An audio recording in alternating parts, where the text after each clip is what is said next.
What is it exactly that those top tier romance authors are doing that sets them apart?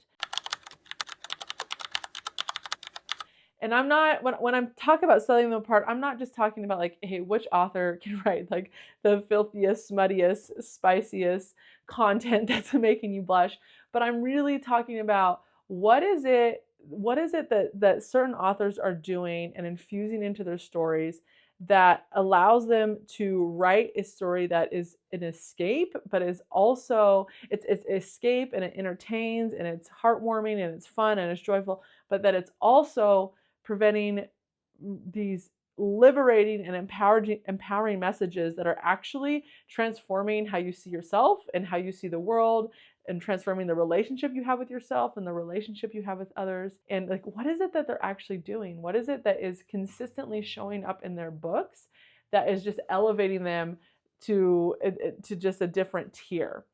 Now, if you are new to this channel, I am a sex educator, and I am particularly obsessed with this intersection of sexual health education and romance literature. And I fully believe that romance is the most culturally significant and culturally impactful genre of literature. And what I like to explore on this page is just how do authors write sexually authentic and liberating stories, and what are the elements of romance that are really transforming people's lives. So when I think about romance literature through that lens, and I think about, hey, what is it that I consistently see these top tier authors doing in their books that is making them stand apart? I would say the most profound thing that I see is authors who very intentionally are centering their core audience, and who are showing that the sexual power that a person's sexual power comes from within and not from external sources or external people or their other partner. So an example I have seen, a poor example I have seen numerous times in different books, is like a it will be the well, I'm going to use FM example for the sake of this. So it will be where the FMC is having a sexual experience with the MMC, and the FMC will say something like, "Oh, I've never been able to make myself come," like that. And they're not talking about a former partner, they're talking about with themselves, how they can't even experience this pleasure with themselves. And then it's like, oh, now they're with this MMC, and they magically can have multiple orgasm upon multiple orgasm upon multiple orgasm.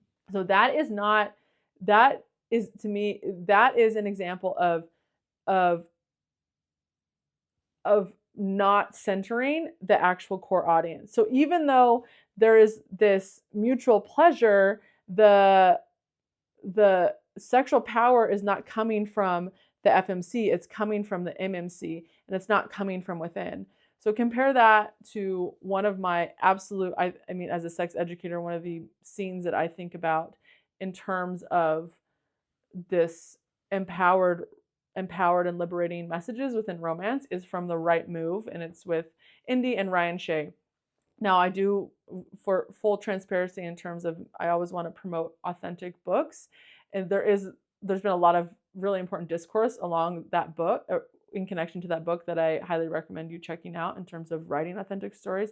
But I just want to focus specifically on the couch scene. So there's this scene in the couch. So a little bit of spoiler in this book. Indy had been like engaged to someone, was cheated on, and since being cheated on, she had not been able to experience an orgasm, because every time she would start to have that solo play, she would get in that, she would like see her partner cheating and go back to this space. So what happens is, in this couch scene, she and Ryan are together, and Ryan and I can't get over the scene. It's just incredible. Ryan is not the one who is bringing her the pleasure. He is intentionally creates all of this space so that she can be reminded that her sexual power comes from within, and that she is the one in control of her pleasure and her power. And it is a truly stunning scene in romance, and I highly recommend you reading that scene to really get a profound example of sexual power coming from within and not from another person.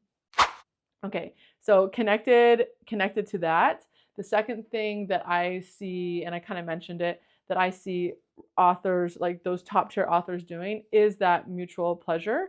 And I mean, really, I think that's a pretty standard for everyone, but there are definitely examples of it being taken even to another level of intentionality and subverting ideas like that.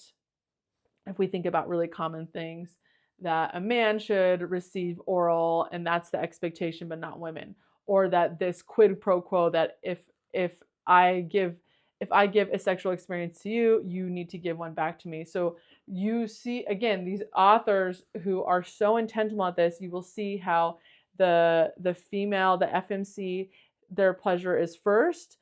Oftentimes in these top tier books, they will have a sexual experience where only the FMC is the one who is really receiving the pleasure, and then the MNC will say something like, no, I'm okay right now, or that was pleasure enough for me, something like that. And if I'm remembering correctly, I just listened to Bride by Ali Hazelwood, and I believe that was exactly the play out of that. And so you see, yes, romance books as a whole, they have mutual pleasure, but those that are really elevating it to another level are being so intentional with how that is playing out. So number 3 is, I see that these authors are writing men who are really subverting those toxic ideas of masculinity. So they're writing men who are very emotionally available, who have deep emotional connections with people. They are self-aware. They are in tune to others. They are, they're just grown-ups who can take care of themselves in terms of their relationships. They're equal partners, these different things. And again, I know that there's probably a fair argument to say, oh, that most romance is presenting men who are emotionally available and subverting some of these toxic narratives. But I actually still read a lot of, or not, I shouldn't say I read a lot of, because I try to be pretty intentional with what I read. I still run into examples of men who are maybe emotionally available towards the FMC, but they're also kind of emotional gold diggers, and they still rely on the FMC as their sole emotional connection, and they don't have these deep connections with other people, or it's not fully developed. Like, I read a book recently where throughout the whole book, I kind of thought, I actually liked this book, but I thought that the guy was kind of alone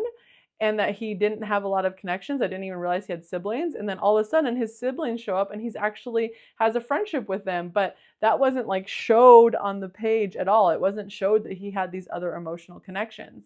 And it's things like that that just take the message, the liberating and empowering messages to the next level, when you have these men who are emotionally available and self-aware and in tune and connected to many people in their life and not only to the FMC.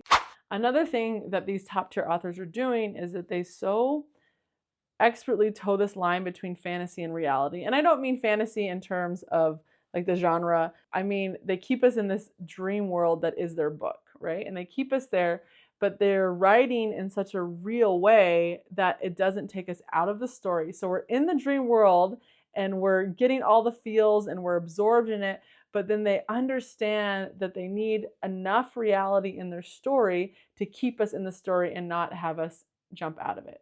So for an example of this is, I was reading a book, and it was a single dad and the nanny, I think. And it's at the kid's birthday party. So, they're already at the point in their relationship where they're getting it on and they're doing all that stuff. They haven't reached the end of the story, but the spiciness has started. And during the kid's birthday party, they go and get it on in the kitchen that anyone could walk into. So for me, maybe that works for some people. That does not work for me, because there's just some lines that just yeah, it's a hard no. So a story like that, when you bring in a reality that doesn't really make sense, like, oh, at this children's birthday party, I'm gonna get it on in the kitchen where there's just one back door that's between me and the whole party. So that can take readers out of the sexual context, and it takes them out of the story, and they can't still exist in that story. So that is not towing the line between fantasy and reality. Unless, I mean, some readers probably can just disassociate totally. That's not really what I can do as a reader. So I do see that authors who are able to toe that line, keep readers in a story and keep them absorbed in that space, and they understand that, like, oh, some reality matters because context is so important in terms of sexual experiences. So the last thing I want to touch on is just that these top tier authors are being so intentional with infusing inclusive and subversive language and plots and ideas at every level of their story. So, for example, is something as simple of using subversive pronouns when talking about like medical staff. So maybe a male pronoun if you're talking about a nurse, and if you're talking about a doctor, a female pronoun. Or if you are, it's a sports romance and you're talking about the organization and you're putting people of different ethnicities and races and genders within different powerful positions of the team. And just like little phrases, like if you're talking about something like a family responsibility, like the family's trying to find a nanny, and instead of saying my wife is trying to find a nanny, you say, oh, we need a nanny.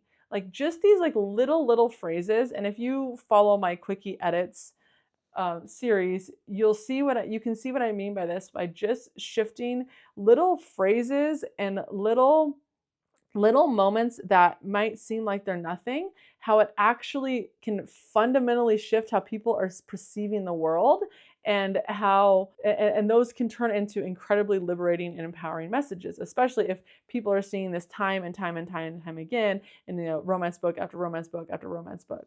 So if you are one of those top tier authors, I just feel honored that you're watching this video, but you can see this reflected in your work. And if you are an author that is wanting to get to take your craft to another level, these are some things that you can think about as you're writing, and you can infuse these different things into your writing so that you can really elevate those holistic sexual health messages, and you can really create something that is so incredibly liberating and empowering for your readers. And if you want to dive a little bit more into the anatomy of a liberating and empowering story, check out my free masterclass for authors. It breaks down the anatomy of a sexually authentic story and gives some good examples of those top tier romance books. So I appreciate you tuning into this, and I truly believe that romance literature has the power to change the world. It already has changed the world, and it will continue to change the world. And I hope you just have a fantastic day and keep on embracing and enjoying the magic of romance.